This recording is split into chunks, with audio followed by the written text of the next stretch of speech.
জমিন বলে আল্লাহ ওরে উল্টায় দেয়, ও ছবি দেখছে, ও নাচ দেখতেছে, উলঙ্গ দৃশ্য দেখতেছে, ও সুদ খাইতেছে, ও ঘুষ খাচ্ছে, ও অবৈধ ইনকাম করছে, ও জেনা করছে, ও ব্যভিচার করছে।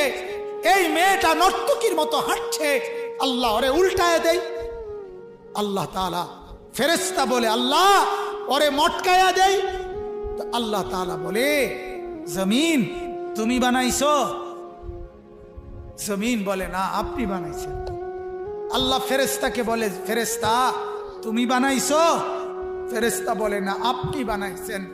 তো আরশে আজিম থেকে আল্লাহ তাআলা বলে শোনো, এক কুমার মাটির পাতিল যে বানায়, সেও তো মাটির পাতিল নিজের হাতে বানাইয়া ভাঙতে চায় না। 9 মাস আমি নিজের হাতে